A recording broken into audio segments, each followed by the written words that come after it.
Steve, your thoughts on Shedeur Sanders and the prime sexuals?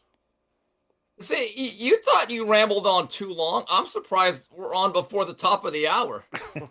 It's about what 8:57 a.m. Pacific time. I was thinking I'd get her on around what 9:34, but all right. So thank you for being succinct, Yeah. Jason. The most disappointing aspect of this whole saga is that America's coach, Kevin Stefanski, said, "Oh yeah, next week, we're gonna go back to that little southpaw," and I'm like, "What? No." Jason, think about our audience. Think about your numbers. Think about our content. We need more Shedeur. Look, I'm with you. I thought it was a very mediocre, desultory day of National Football League action. I was just kind of lounging around. I was kind of like about to fall asleep. But I'm watching NFL Red Zone, and when they say, "Okay, Dylan Gabriel, he doesn't know who he is right now," Shedeur Sanders, I immediately perked up. It was exciting.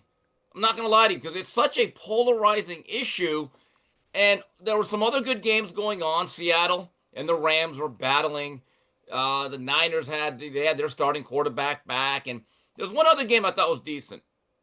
But Jason and TJ, I cannot lie. Shador had me transfixed on that game. I find this story to be fascinating, the way it's covered, the human emotions that it elicits, and then his overall play, which I find amusing.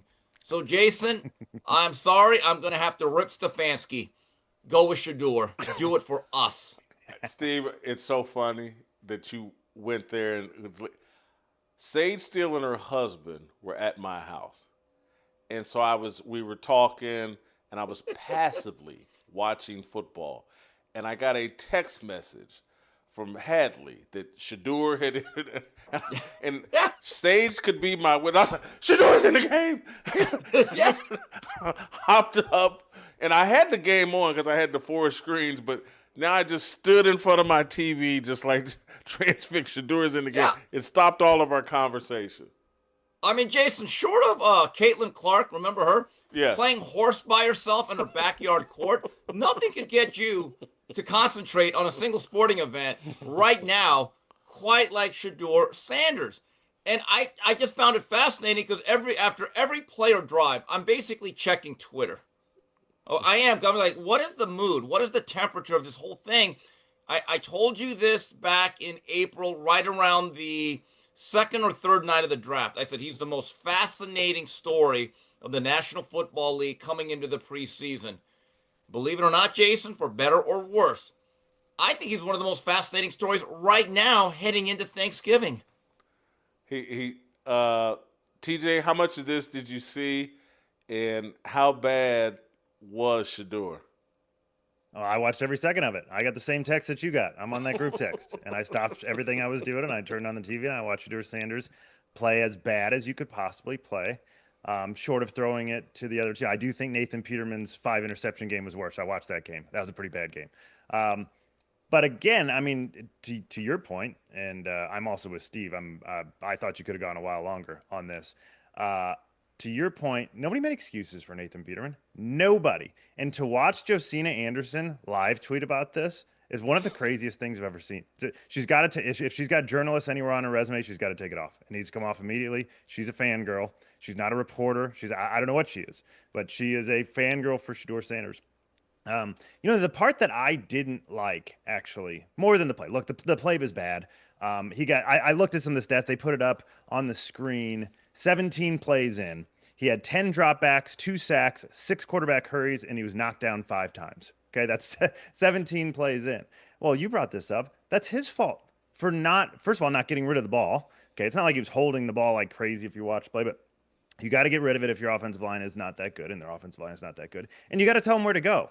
And as we saw in that still shot, when you have 3 guys trying to block one and you have 3 open guys running at you, that's probably the fault of the quarterback. Probably.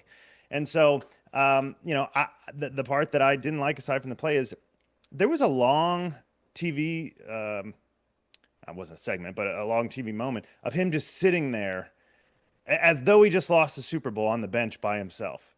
And they zoomed in and then they got, oh, look at former teammate came over to talk to him. He wouldn't even look at the teammate. He just sat there sulking. It's like, hey, man, you just got your first opportunity. I did like how he handled the press conference, actually. And in the end, you didn't play the part that he said that I liked, where he said, look, to even get an opportunity to play in this league, no matter when it is, I'm grateful for that. He went into, I thought, some good stuff. Didn't love the part that you showed, but I did appreciate that. But the rest of it is all kind of a circus. It's a continuation of the circus that he is everywhere that he is. So it's entertaining, but you can see why Stefanski doesn't want anything to do with him. This is what bothered me at the outset. Just him running onto the field, waving for the crowd. That's unprecedented. Show me any quarterback anywhere that runs onto the field their first appearance. There's no humility here. There is just someone saying, I've arrived and the world, this is a historic moment. This is going to be legendary. You know what, Whitlock? That is so cynical. How do you know he wasn't paying tribute and wishing Bernie Kosar good luck on his kidney transplant? How do you know that he wasn't paying homage, okay, to a hometown hero? Jason, here's what I found interesting. So the first two plays and the first two throws, I thought he made good, quick, solid decisions. And I'm thinking, oh, this is pretty good. And then from that point on, outside of one throw, kind of that deep over route to Fannin, it was just the exact same guy I saw back in August against the Rams in one of the worst performances I've ever seen. But here's the thing that stood out. So on that first drive, when it ended the drive, Kyle Hamilton sacks him. Hamilton did the wristwatch celebration. I was like, wait. I said, this is interesting. He's already the player that people and players want to mock because of his persona. People want to be on his highlight tape in the wrong direction. And so when people say, well, he galvanizes players and players are actually for him, Jason, I'm not so sure that's the case. No, there's seems to be a handful of guys in the Browns locker room, and I don't halfway blame him. He's their only ray of hope. Dylan Gabriel is a midget and not very good. He doesn't have the physical skills to lead them anywhere. Shedeur might have some of the physical skills. He's got none of the mental. And what Myles Garrett and others could, well, you know, we can beat some sense into him. Life will beat some sense into him. We can disciple him a better direction. I say, no, you can't. This is Deion's son, and you're not going to overcome 22 years of Deion convincing this kid that swag and confidence and braggadocio, bravado is all more important than preparation, being, you know, knowing the game plan better than everybody else. And, you know, there's no sense of the power of humility that's been stressed to him. I don't think Shedeur can be fixed. You know, those problems are going to be with him throughout the rest of his career, no matter how long or short it is.